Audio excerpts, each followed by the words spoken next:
नमस्कार, आदाब। Crime petrol dial 100 में आप सबका स्वागत है। जिंदगी अगर एक किताब है तो इसका सबसे खूबसूरत अध्याय है प्यार, जिसका हर शब्द, हर पन्ना एक ऐसी दास्तां पे लिखा जाता है जिसकी महक ताउम्र हमारी सांसों में रहती है। किसी भी रिश्ते को प्यार का उपनाम दिया जा सकता है, लेकिन कहते हैं कि प्यार रिश्तों से भी बड़ा होता है। लेकिन शादी जिंदगी का वो अध्याय है जो वचनों और वादों की तकरीरों पर लिखा जाता है, और प्राण जाए पर वचन न जाए तो उस सदी का बयान था। पर क्या इस सदी में भी इस पर कायम रहने वाले होते हैं?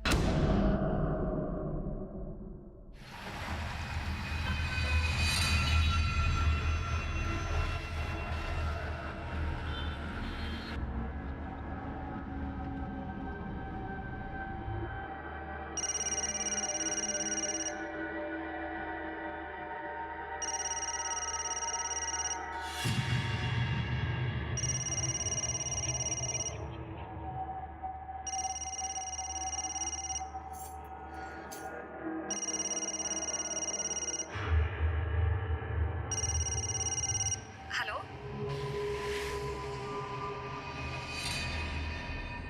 लेकिन ठीक है, मैं आती हूँ।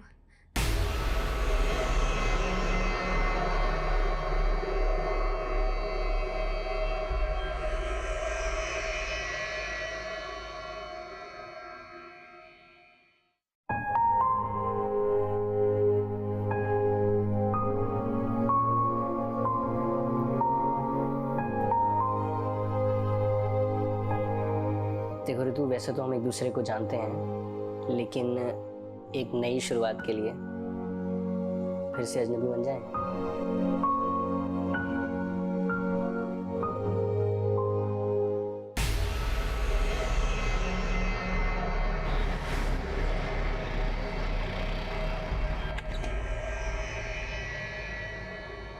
रितु,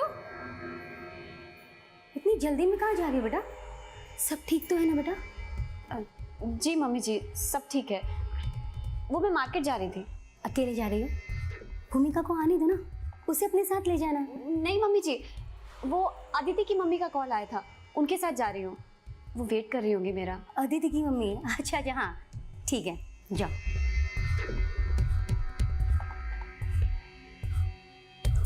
हाय भाभी। अरे अजीब है, देखा भी नहीं।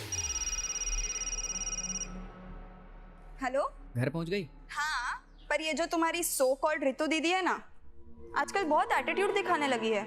मेरी सो कॉल्ड रितु दीदी तुम्हारी भाभी भी तो है, और रहा उनका एटीट्यूड तो उसका टेंशन ना लो, मैं हैंडल कर लूंगा। ठीक है? ठीक है।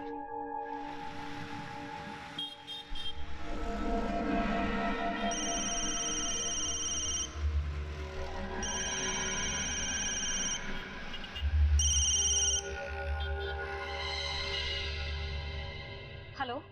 हाय ऋतु, मैं कह रहा था कि आज की शाम तुम्हारे नाम शॉपिंग, डिनर और फिर फिल्म का नाइट शो, सिर्फ हम दोनों। क्या कहती हो? हेलो ऋतु, तुम कुछ बोल क्यों नहीं रही हो? सब ठीक है ना? नहीं निशांत, ऐसा कुछ नहीं है, सब ठीक है। तो फिर शाम को रेडी रहना, हमको 7 बजे चलना है, ठीक है? Okay. And I miss you and I love you too. Bye.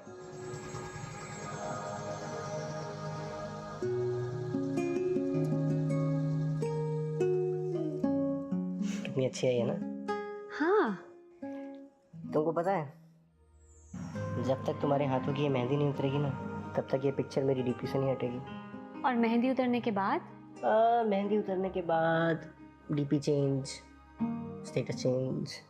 मान लो कल को अगर हम एक दूसरे को कुछ और नजर आए तो भी हम एक दूसरे को सिर्फ और सिर्फ प्यार की नजर से ही देखेंगे।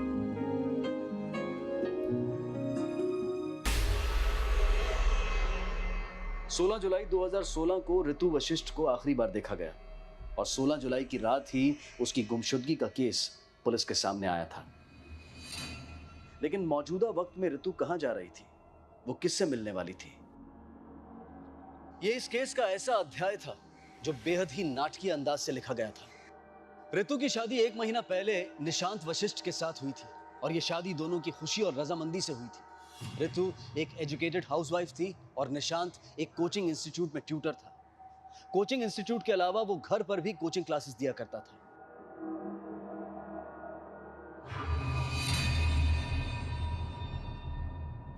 रितु,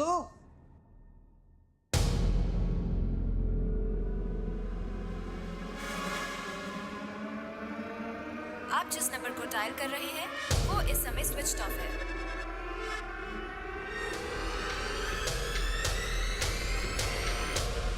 ऋतु का लापता होना एक ऐसा अजीब इत्तेफाक था जिसका संबंध एक अजीब शख्सियत से जुड़ा था। आखिर कौन था वो? अदिति की मम्मी? हाँ सर, रितु आज दिन में यही बोलकर निकली थी कि वो अदिति की मम्मी के साथ में मार्केट जा रही है और अब तक नहीं लौटी। शाम से उसका फोन भी नहीं लग रहा है सर। ये अदिति और उसकी मम्मी क्या लगते हैं आपके? सर अदिति मेरी स्टूडेंट है, मुझसे घर पर ट्यूशन पढ़ने आती है। वहीं पर रितु और अदिति की पहचान हुई। शायद रितु को कोई गलतफहमी हो गई सर। वो किसी और औरत को अदिति की मम्मी समझ बैठी। क्या मतलब? किसी और औरत को अदिति की मम्मी समझ बैठी? हाँ सर, दरअसल 3-4 दिन पहले ही रितु एक औरत को हमारे घर लाई थी। मम्मी जी, ये रजनी जी हैं, आदित्य की मम्मी। नमस्ते बहन जी। नमस्ते। हाँ आइए बैठिए ना, मैं आपके लिए चाय बना के लाती हूँ। अरे नहीं मम्मी जी, आप बैठिए ना इनके साथ, चाय मैं बना के लाती हूँ। आइए। रितु ने बोला था कि वो अदिति की मम्मी है, पर सर वो अदिति की मम्मी नहीं थी। अगर वो अदिति की मम्मी नहीं थी तो आपने मान क्यों लिया? क्या आप अदिति की मम्मी को जानती नहीं है? सर असल में अदिति की मम्मी को मेरे अलावा घर में किसी ने नहीं देखा है। सब अदिति को ही जानते हैं। और जब रितु ने मम्मी से बोला कि ये अदिति की मम्मी है तो मम्मी ने बिलीव कर लिया। और रितु ने मुझसे भी कभी नहीं बोला सर कि वो किसी और औरत को अदिति की मम्मी समझ बैठी थी। अगर वो औरत अदिति की मम्मी नहीं है तो फिर वो औरत है कौन? सर सिर्फ मम्मी ही उस औरत से मिली थी। और जब मम्मी ने बताया कि रितु अदिति की मम्मी के साथ गई है तो मैंने पहले अदिति को फ़ोन किया।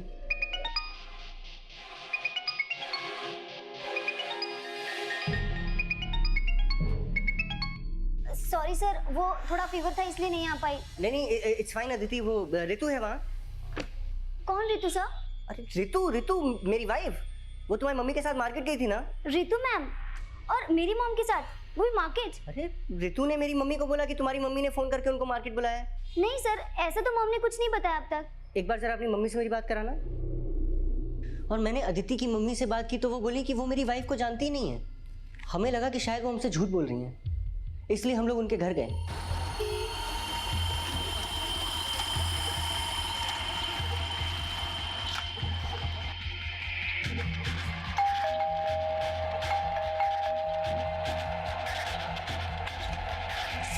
सर आप? जी अदिति है। अदिति? निशान सर आप अदिति की मम्मी? बेटा उस दिन रितु ने तो मुझे किसी और से ही मिलवाया था। ये रजनी जी हैं, आदित्य की मम्मी। आप अदिति की मम्मी? बेटा उस दिन रितु ने तो मुझे किसी और से ही मिलवाया था। ये रजनी जी हैं, आदित्य की मम्मी। जिसे रितु की सास अदिति की मम्मी समझ रही थी, असल में वो अदिति की मम्मी थी ही नहीं। तो क्या रितु ने झूठ बोला था या फिर वो किसी गलतफहमी का शिकार हुई थी? ये केस ऐसे कई सवालों से शुरू हुआ था, लेकिन इस केस का सबसे अजीब और रहस्यपूर्ण सवाल यह था कि वो औरत कौन थी जिसे अदिति की मम्मी समझा गया था। और पुलिस को भी यही बताया गया था कि उस औरत को रितु और रितु की सास के अलावा किसी ने नहीं देखा था। आर यू श्योर कि रितु ने उस औरत को अदिति की मम्मी ही बताया था? हाँ सर, मैं झूठ क्यों बोलूंगी? खुद रितु ने मुझसे कहा था कि वो औरत अदिति की मम्मी है। कितने बजे घर से निकली थी रितु? दोपहर को लगभग 2:30 बजे करीब निकली थी। और हाँ सर, रितु ने मुझसे ये भी कहा था कि वो आदित्य की मम्मी का कॉल आया था, उनके साथ जा रही हूँ। और उस कॉल के बाद ही वो घर से निकले थे। सर करीब 3 बजे मेरी भी रितु से बात हुई थी, लेकिन सर रितु ने तब भी मुझसे अदिति या उस औरत के बारे में कोई बात नहीं की। जब आपने रितु को फोन किया तब आप कहाँ थे? सर मैं अपने कोचिंग क्लास में था। लेकिन आपने तो कहा था कि अदिति को आप अपने घर पे ही ट्यूशन देते हैं। सर मैं अभिलाषा कोचिंग सेंटर में भी पढ़ाता हूँ। कहाँ है ये अभिलाषा coaching centre? Sir Shanti Nagar में। सुबह 10 से 4 वहाँ पढ़ाता हूँ और फिर शाम को 5 से 6 अपने घर पर। अदिति भी दूसरे स्टूडेंट्स के साथ मेरे घर पर ही पढ़ने आती। लेकिन सर आज वो आई भी नहीं। रितु के गायब होने और उस औरत से अदिति और उसकी मम्मी का क्या कनेक्शन हो सकता है? सर मुझे तो खुद कुछ भी समझ में नहीं आ रहा है सर। मगर सर मुझे बहुत डर लग रहा है, कहीं उस औरत की वजह से मेरी रितु किसी मुसीबत में ना हो सर। अनुज, पता करो रितु का फोन कब और कहाँ पर बंद हुआ, उसके कॉल रिकॉर्ड्स भी चेक करो। अगर उस औरत ने रितु को फोन किया होगा तो रितु के कॉल रिकॉर्ड्स में उसका नंबर जरूर आया होगा। आप उस औरत का स्केच बनवा सकती हैं? जी सर। रितु की सास द्वारा उस औरत का स्केच बनवाया गया और रितु के लापता होने का यह केस उस औरत की असल पहचान पता करने से जुड़ गया, जिसे अदिति की मम्मी बताया गया था।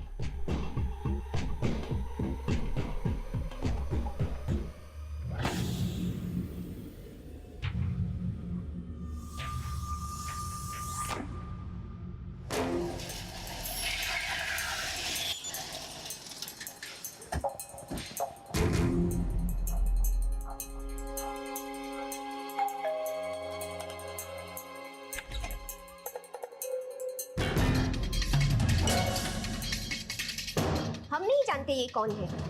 बेकार में हमें परेशान क्यों किया जा रहा है? आपको परेशान नहीं कर रहे, बल्कि रितु के हस्बैंड और उसकी मदर इन लॉ की बात कंफर्म करने के लिए यहाँ आए। माना कि आप रितु से कभी नहीं मिली, लेकिन अदिति तुम निशांत के घर पिछले 7 महीने से ट्यूशन पढ़ने जा रही हो। रितु को कितना जानती थी, जो रितु ने इस औरत को अपनी सास से तुम्हारी मम्मी कहकर मिलवाया? सर, निशांत सर के शादी के कुछ ही दिनों बाद सर ने अपने स्टूडेंट्स और कलीग्स के लिए एक पार्टी रखी थी। वहीं पहली बार मैं रितु मैम से मिली थी। Congratulations. We wish you a very happy married life. Thank you. तब से रितु मैम से कभी कभार बातें हो जाती थी, पर हम सिर्फ घर में ही मिलते थे, बाहर हम नहीं मिलते थे, और ना ही मेरे पास उनका नंबर है। आई डोंट नो कि वो क्यों मिसअंडरस्टैंड कर रही है कि ये लेडी को मेरी मॉम कह रही है।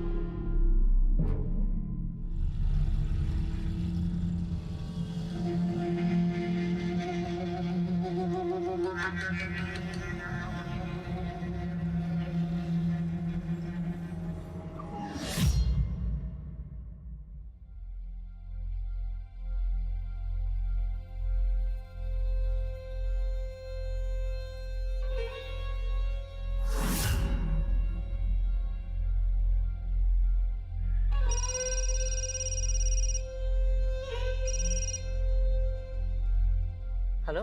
हेलो भैया, भाभी का कुछ पता चला? नहीं। भाभी की फैमिली आई है। वो माँ ने उनसे कहा कि आप रात से ही भाभी को ढूंढने निकले हैं। बट भैया, एक बार प्लीज आके उनसे मिल लो। वो भी भाभी के लिए बहुत परेशान है। हाँ ठीक है, आता हूँ।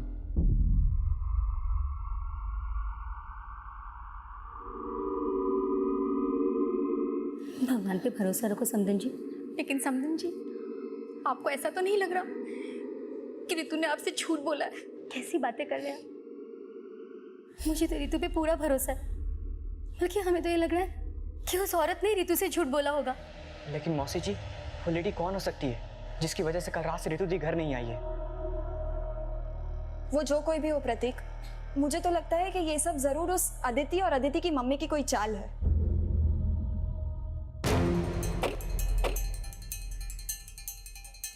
सर, रितु के कॉल रिकॉर्ड्स, इसके मुताबिक उसका फोन कल शाम को 4 बजे झांसी टीकमगढ़ हाईवे के पास स्विच ऑफ हुआ। इसके कॉल रिकॉर्ड्स में अदिति या उससे माँ से रिलेटेड कोई भी नंबर नहीं है। उस औरत के नंबर का कोई क्लू मिला जिसे रितु ने अपनी सास से अदिति की माँ कह के मिलवाया था? ये रजनी जी हैं, अदिति की मम्मी। सर, रितु के फोन से एक नंबर पे पिछले 7 दिन से अक्सर बातचीत हो रही है। सर, कल दोपहर 2:30 बजे भी उस नंबर से रितु को फोन आया था। करीब 3:30 बजे रितु की मोबाइल की लोकेशन झांसी हाईवे की थी, जहां से रितु ने उस नंबर पे फोन किया। सर, हो सकता है कि ये नंबर उस औरत से रिलेटेड है। पता चला नंबर किसके नाम पे रजिस्टर्ड है? सर, मोबाइल कंपनी को रिक्वेस्ट भेज दिया, जल्दी पता चल जाएगा। हाईवे के आसपास भी लोगों से पता करो, शायद किसी ने रितु और उस औरत को साथ में देखा हो। और निशांत के घर के अड़ोस पड़ोस में भी लोगों से पूछताछ करो, हो सकता है कोई लीड मिले। सर,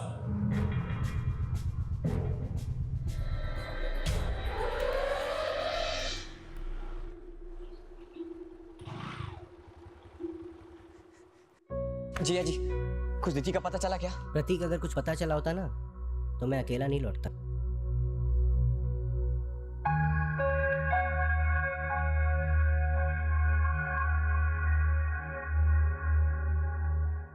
क्या चक्कर है ये सब?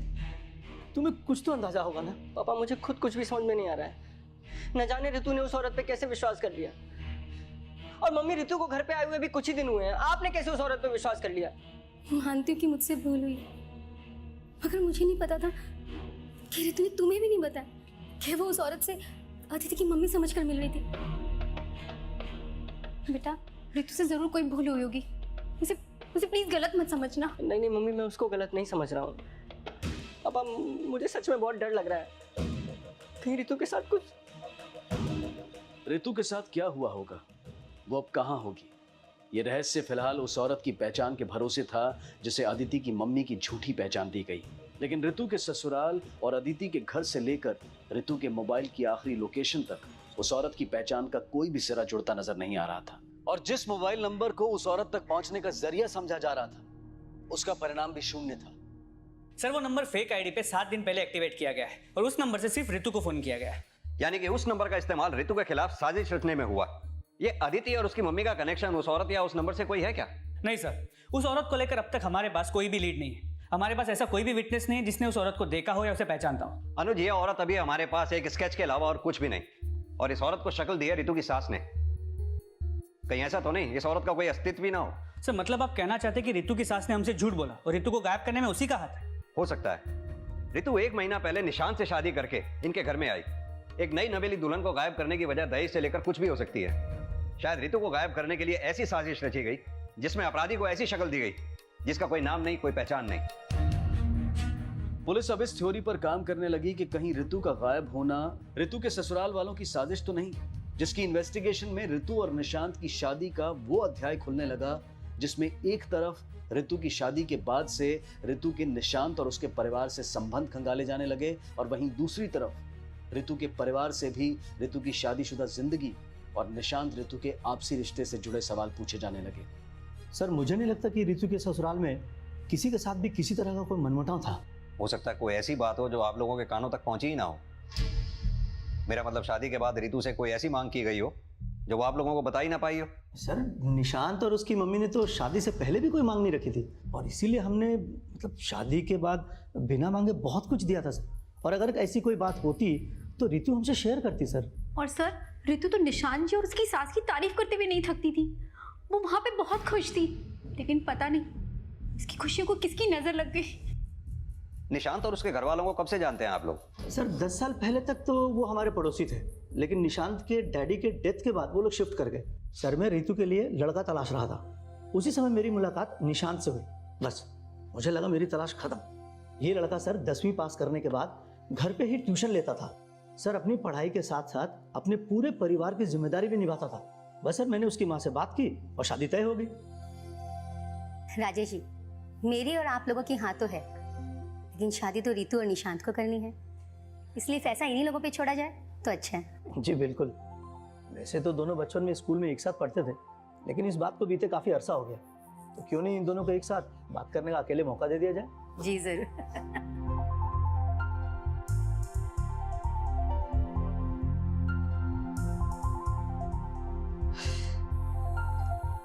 तुम बहुत बदल गई हो। बदल तो तुम भी बहुत गए हो। मगर तुम तो साल में 6 बार बदलती हो। स्प्रिंग, समर, विंटर, ऑटम और मॉनसून। तुम्हारा नाम ना ऋतु नहीं, ऋतुएं होना चाहिए। अच्छा, और तुमने अपना नाम सुना है? निशांत। पता है तुम्हारा नाम निशांत नहीं, अशांत होना चाहिए।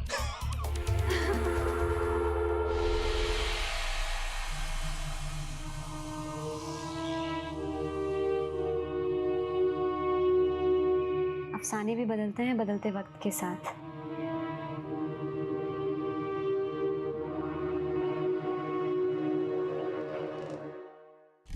सर निशांत के पड़ोसी, दोस्त, रिश्तेदार, कलीग्स सभी से पूछताछ की, लेकिन कहीं से भी ऐसा नहीं लगा कि रितु का अपने ससुराल वालों से कोई भी झगड़ा हो सकता है रितु और निशांत के बीच कुछ ऐसा हुआ हो जिसकी बाहर किसी को कुछ खबर ही ना हो।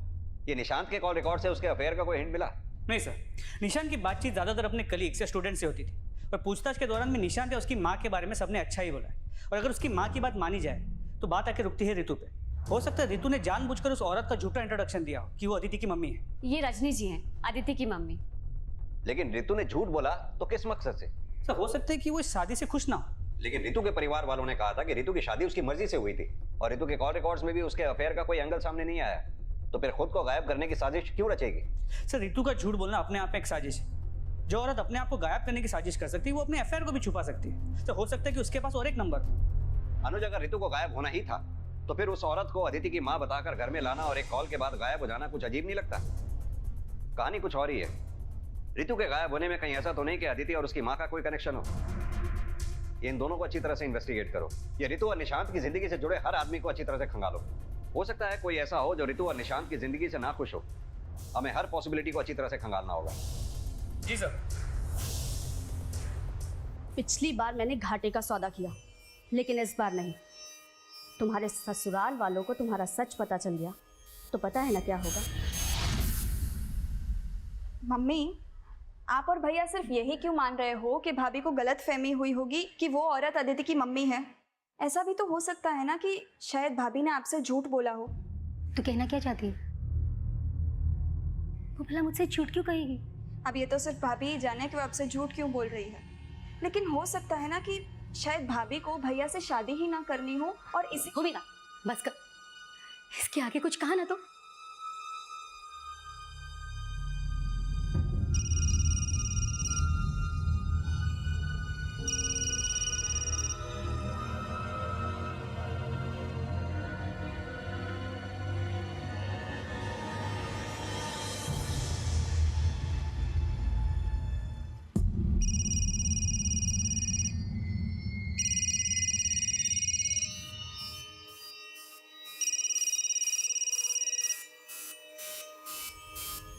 हेलो।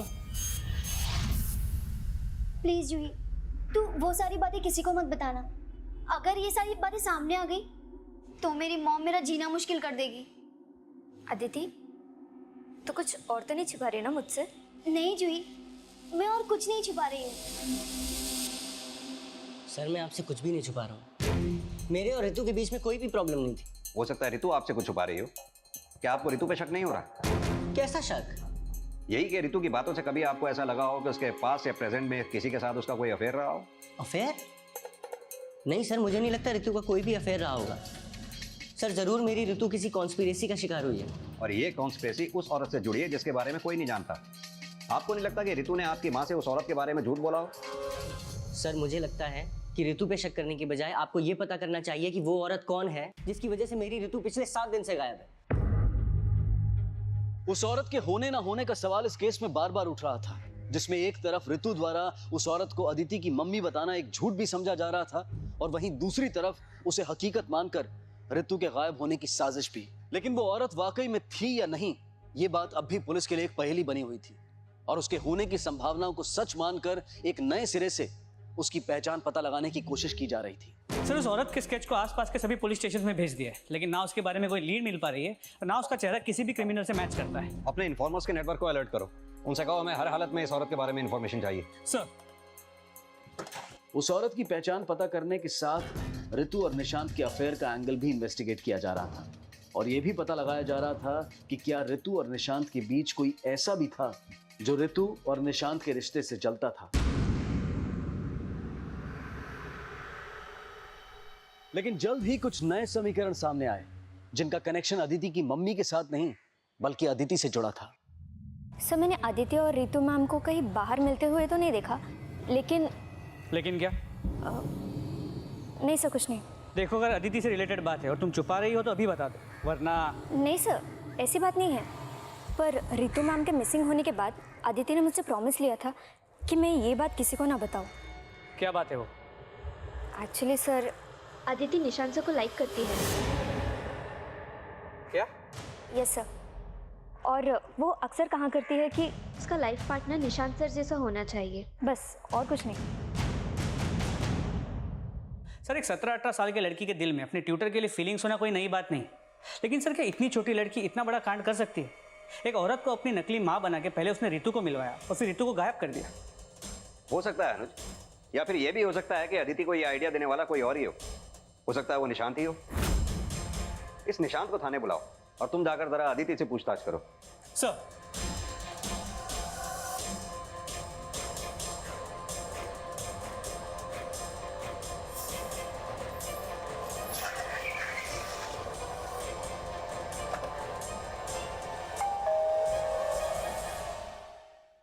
सर ऐसा कुछ नहीं है, आपको जरूर कोई गलतफहमी हुई है। इस बारे में हम अदिति से सुनना चाहते हैं। क्या तुम निशांत सर को लाइक करती हो? हाँ सर, मैं उन्हें लाइक करती थी, लेकिन मैंने रितु मैम को किसी भी लेडी से नहीं मिलवाया था। मैं सच बोल रही हूँ। एक बात बताओ, क्या सिर्फ तुम निशांत सर को लाइक करती हो या वो भी तुम्हें लाइक करते हैं? सर ये कैसी बात कर रहे हैं आप? अदिति मेरी स्टूडेंट है। लेकिन हमने तो सुना है उसी स्टूडेंट ने तुमसे शादी करने के सपने संजो रखे थे। हो सकता है उसकी इसी इनोसेंट फीलिंग का तुम फायदा उठा रहे हो। अदिति ने तुम्हें ब्लैकमेल किया हो कि अगर तुमने रितु से शादी की तो वो तुम्हारे और अदिति के संबंधों के बारे में रितु को बता देगी। अदिति चुप रहे इसलिए तुमने रितु को गायब करवा दिया हो। सर मैं रितु को बचपन से जानता हूँ सर, प्यार करता हूँ उससे। सर प्लीज ऐसा मत बोलिए। निशांत सर ने मुझे कभी चीट नहीं किया। ये फीलिंग्स तो सिर्फ मेरी तरफ से थी। ये बात मैंने उनसे नहीं कभी कही और ना ही कहना चाहती थी, क्योंकि मुझे पता था वो मेरे टीचर हैं और वो मुझसे बहुत बड़े हैं। सर मैं अपनी बेटी को बहुत अच्छे से जानती हूँ। वो बचपने में ऐसा कुछ सोच सकती है, लेकिन कभी कोई ऐसा काम नहीं कर सकती जिससे उसकी माँ शर्मिंदा हो। मेरी बेटी उनके यहाँ सिर्फ 1 घंटा ट्यूशन पढ़ने जाती है और मेरी नज़र हमेशा उस पर रहती है। अगर कोई ऐसी वैसी बात होती तो मुझसे छिप नहीं सकती थी। अदिति और निशांत का अफेयर था या फिर ये अदिति की एक तरफा फीलिंग थी? इन सब बातों में रितु के गायब होने का कनेक्शन हो सकता है, लेकिन सबसे बड़ा सवाल इस स्केच वाली लेडी का रितु के गायब होने में क्या कनेक्शन है जिसे रितु अदिति की मां समझ रही थी?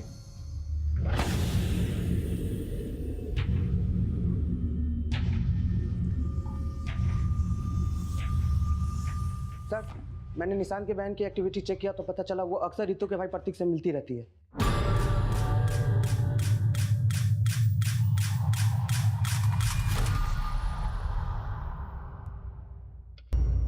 यानी प्रतीक और भूमिका का अफेयर चल रहा था। इन दोनों के अफेयर का रितु के गायब होने से क्या कनेक्शन हो सकता है? सर कनेक्शन का तो पता नहीं, लेकिन उन दोनों को देख के लगता नहीं जैसे उन्हें रितु का गायब होने का कोई दुख भी है।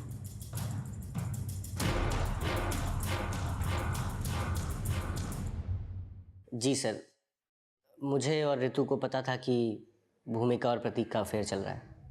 आपके कस्टम में आपकी बहन की शादी आपके साले से की जा सकती है? जी सर, लेकिन रितु नहीं चाहती थी कि भूमिका और प्रतीक की शादी हो। वो तो उनको मिलने से भी मना करती थी। तुम दोनों समझ क्यों नहीं रहे हो? देखो अब से तुम दोनों अकेले में बिल्कुल नहीं मिलोगे, सिर्फ और सिर्फ अपनी पढ़ाई पे ध्यान दोगे। पर दीदी हम पढ़ाई पे तो ध्यान दे ही रहे हैं ना। प्रतीक मुझसे बहस मत करो, मैं जितना कह रही हूँ उतना सुनो, वरना मुझे निशांत की मम्मी और हमारे मम्मी पापा से बात करनी पड़ेगी और तुम्हें अच्छे से पता है वो कैसे रिएक्ट करेंगे। हमने प्रतीक और भूमिका के बारे में पता किया। हमें नहीं लगता कि प्रतीक और भूमिका ने रितु की बातों को सीरियसली लिया हो। सर भूमिका ने तो मुझे प्रॉमिस किया था कि वो अब प्रतीक से कभी नहीं मिलेगी, लेकिन प्रतीक सर अपने तरीके से ही सोचता है। कहीं ये तरीका रितु के गायब होने से तो नहीं जुड़ा? नहीं सर, रितु उसकी बहन है। इन सब बातों का उसके गायब होने से कोई लेना देना नहीं हो सकता। रितु को गायब करने वाला इनमें से कोई भी हो सकता है। अब सवाल यह है कि रितु को गायब करने में इस औरत का हाथ है या इस केस से फिर इस औरत का कोई लेना देना ही नहीं। रितु पिछले 11 दिनों से गायब है। मुझे तो उसके गायब होने में अब सिर्फ 2 ही पॉसिबिलिटीज नजर आती हैं, या तो रितु खुद कहीं भाग गई या फिर किसी अपराध का शिकार हो गई। एक काम करो, रितु के गायब होने से पहले के प्रतीक और भूमिका की एक्टिविटीज चेक करो, उनके कॉल रिकॉर्ड स्टडी करो। हो सकता है इस औरत को रितु से मिलवाने में भूमिका और प्रतीक का ही हाथ हो। सर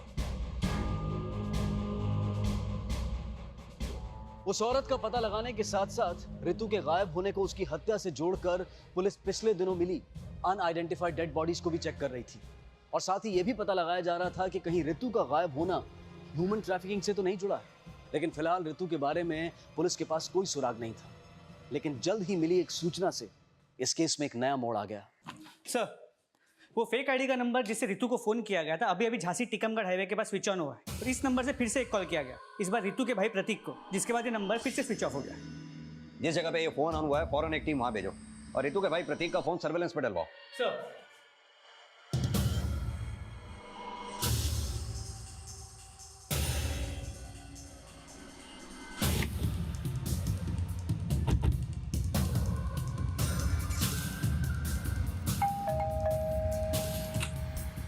जी आप लोग? प्रतीक को बुलाइए। सर प्रतीक तो अभी अभी घर से बाहर निकला है। कहाँ गया? सर मालूम नहीं, लेकिन कोई खास वजह? सर सर प्रतीक घर में बिना बताए कहीं चला गया। ठीक है सर, चलो जल्दी।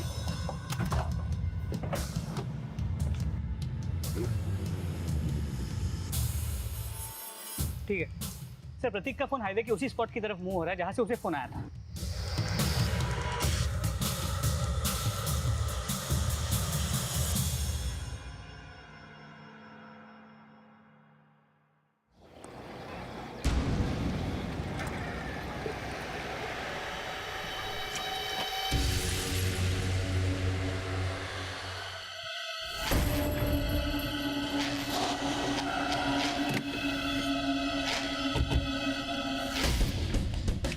सर अच्छा हुआ आप आ गए, मैं आपके पास ही आ रहा था, वहाँ पे क्लास पड़ी हुई सर।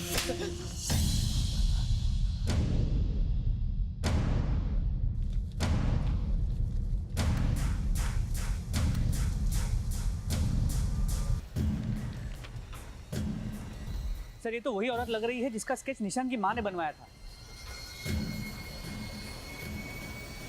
अब ये साफ हो चुका था कि उस औरत का अस्तित्व था जिसका स्केच ऋतु की सास ने यह कहकर बनवाया था कि ऋतु ने उसे अदिति की मम्मी समझा था। लेकिन उस औरत की हत्या का क्या राज था और ऋतु अब तक कहां थी?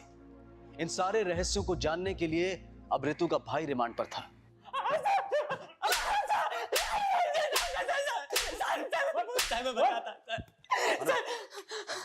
सर मैंने कुछ नहीं किया, मेरा विश्वास करो सर, मैं तो घर पे था तभी एक लड़की का कॉल आया। हेलो प्रतीक, तुम्हारी बहन तुमसे मिलना चाहती है। कौन बोल रहा है? तुम्हारी सिस्टर की फ्रेंड। और मैं उसकी बातों में आ गया, लेकिन जैसे मैं वहां गया मैंने उस औरत की लाश देखी और मैं वहां से भागा, तभी सर आप लोग आ गए। कहानी अच्छी है लेकिन हम विश्वास नहीं करेंगे। सीधी तरह से ये बता कि ऋतु कहाँ पर है? सर मुझे नहीं पता। कहीं ऐसा तो नहीं उस औरत की तरह तूने ऋतु को भी मार दिया? नहीं सर, मैंने किसी को नहीं मारा सर, ऋतु हमारी बहन है, भला मैं उसे क्यों मारूंगा? क्योंकि ऋतु तुझे भूमिका से मिलने से मना करती थी। तूने उस औरत की मदद से ऋतु को वहां बुलाया और बुलाकर मार दिया। उस औरत की वजह से तू ना फंस जाए, बाद में तूने उस औरत को भी मार दिया। नहीं सर, मैंने किसी को नहीं मारा सर। अनुज, इसकी तब तक पिटाई करते रहो जब तक ये सच ना बोले। सर मेरे बेटे ने ऐसा क्या कर दिया सर जो आपने उसे अरेस्ट कर लिया? आपके बेटे को हमने उस औरत की लाश के साथ अरेस्ट किया है जो ऋतु के साथ अदिति की मां बनकर आई थी, और हमें शक है कि ऋतु को प्रतीक नहीं मारा है। नहीं साहब, ऐसा नहीं हो सकता साहब, उसे जरूर कोई फंसा रहा है। प्लीज साहब उसे छोड़ दीजिए प्लीज। हम उसे ऐसे नहीं छोड़ सकते। आप लोग अभी जा सकते हैं। लेकिन मैंने कहा ना आप लोग अभी जा सकते हैं। भूमिका, तुमसे कुछ पूछताछ करनी है। रश्मि, भूमिका को अंदर लेके आओ। हाँ सर, मैं मानती हूँ कि भाभी के मना करने के बाद भी मैं और प्रतीक एक दूसरे से मिलते थे, लेकिन ना ही प्रतीक ने कुछ किया और ना ही मैंने। तुमने क्या किया है क्या नहीं किया ये तो हम पता कर ही लेंगे। अभी तो तुम्हें जाने दे रहे हैं, लेकिन हमसे पूछे बगैर ये शहर छोड़कर जाना मत कहीं। पापा, मैंने और ऋतु ने प्रतीक और भूमिका दोनों को समझाया था, लेकिन प्रतीक और भूमिका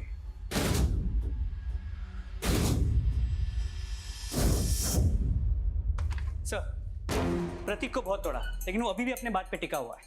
हो सकता है अनुज प्रतीक का इस औरत के मर्डर से कोई लेना देना ही ना हो, क्योंकि वो फेक आईडी वाले नंबर से खुद को कॉल क्यों करवाएगा? हो सकता है ये सच बोल रहा हो। लेकिन सर अगर प्रतीक सच बोल रहा है तो उस औरत को मारा किसने और ऋतु कहाँ गायब है? सर कहीं ऐसा तो नहीं कि उस औरत के मर्डर में ऋतु का ही हाथ हो? कहानी कुछ भी हो सकती है। अब ये कहानी तभी साफ होगी जब इस औरत की पहचान हमारे सामने आएगी।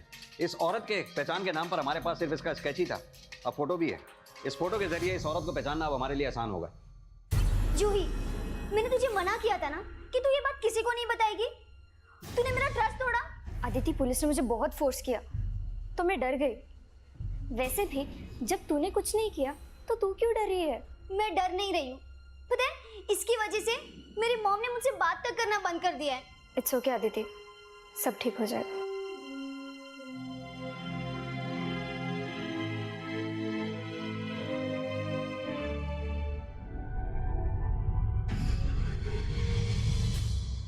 ये उसी औरत का फोटो है। इसकी लाश हमें मिली है झांसी हाईवे, तो झांसी से लेकर टीकमगढ़ तक अपने पूरे नेटवर्क को फैला दो। कैसे भी करके मुझे इस औरत की पूरी इन्फॉर्मेशन चाहिए, जल्द से जल्द। ठीक है साहब। ऋतु की लीड तलाशने के लिए पुलिस अब उस औरत की फोटो के जरिए उसकी पहचान पता लगाने का प्रयास कर रही थी, और इसी दौरान उसकी पोस्टमार्टम रिपोर्ट सामने आई। सर, उस औरत के पोस्टमार्टम रिपोर्ट के मुताबिक उसका मर्डर उस फेक नंबर से प्रतीक को किए गए कॉल से 2 घंटे पहले ही हो चुका है।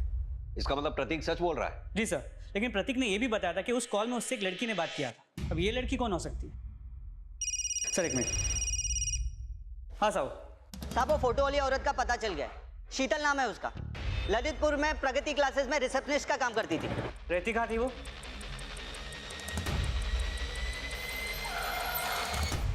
आइए सर। बोल चंदू। सर वो ये घर में रहती है, वो भी अकेले, रेंट पे। 6 महीने पहले उसने प्रगति क्लासेस ज्वाइन की है, तब से वो यहाँ ही रहती है साहब। दोस्तों रिश्तेदारों के बारे में कुछ पता चला? साहब मैंने बहुत पूछा, लेकिन कुछ खास नहीं पता चला। बस इतना मालूम पड़ा है कि वो झांसी की रहने वाली है और उसके आगे पीछे भी कोई नहीं है। उसके बारे में पता किया तो पता चला कि वो 1 नंबर की अय्याश औरत थी, बहुत सारे मर्दों के साथ उसका अफेयर है। जहाँ शीतल काम करती थी वहाँ किसी ने रितु को आते हुए या उससे बात करते हुए देखा है? साहब मैंने बहुत पूछताछ की लेकिन ऐसा कुछ सामने ही नहीं आया। घर कौन सा है उसका?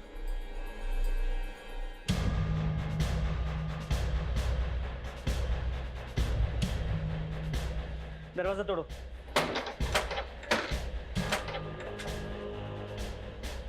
पूरे घर को अच्छी तरह से चेक करो, जल्दी। जी साहब।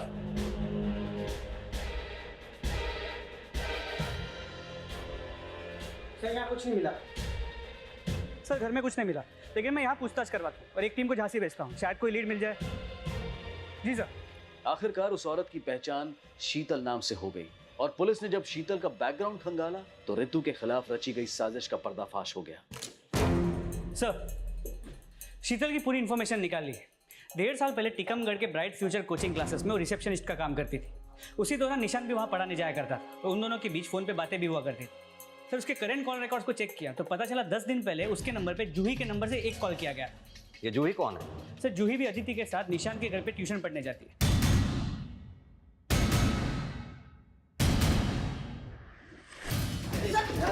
मैंने कुछ नहीं किया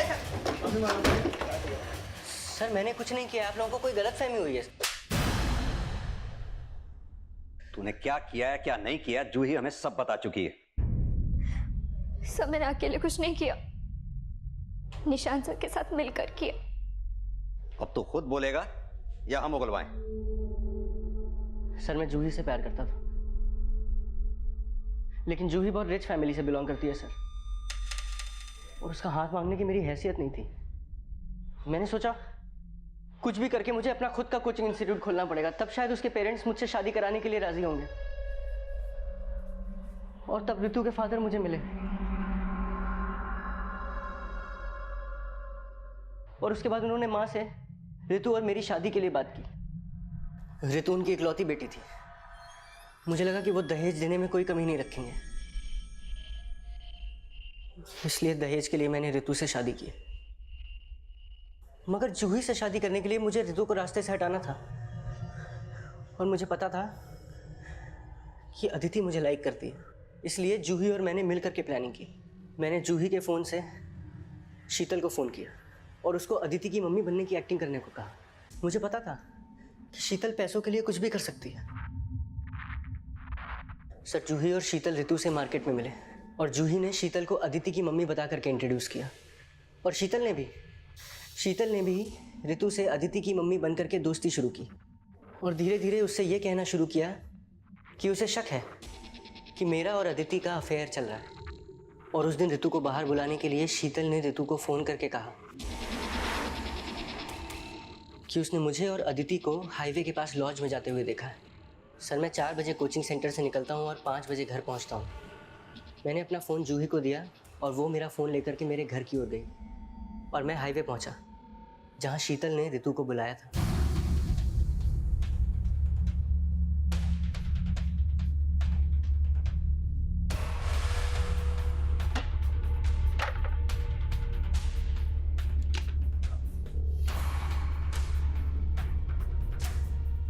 अदिति की मम्मी का इंतजार कर रही हो? निशांत? सॉरी रितु, तुमने एक ऐसी कश्ती में पैर रखा था जिसे एक ना एक दिन डूबना ही था। निशांत?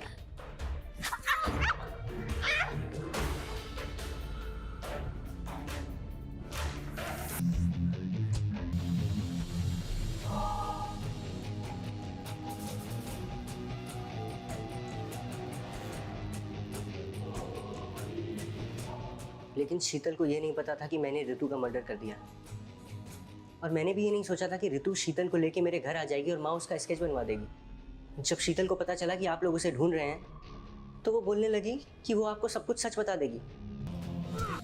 और जिस फ़ोन से शीतल रितु को फ़ोन करती थी उससे जूही ने प्रतीक को फ़ोन किया। प्रतीक, तुम्हारी बहन तुमसे मिलना चाहती है। और तुझे लगा कि प्रतीक फंस जाएगा? जरा से दहेज की लालच में तूने एक मासूम लड़की की जिंदगी तबाह कर दी। अपने किए पे अब तू जिंदगी भर भी पछताएगा ना, तुझे मुक्ति नहीं मिलेगी।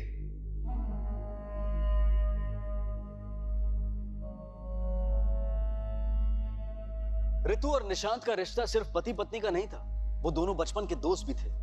लेकिन लालची और धोखेबाज इंसान रिश्तों का लिहाज नहीं करते। निशांत ने एक ऐसी साजिश को अंजाम दिया जिसमें रितु के विश्वास के साथ ही नहीं बल्कि उसके दिमाग के साथ भी खेला गया।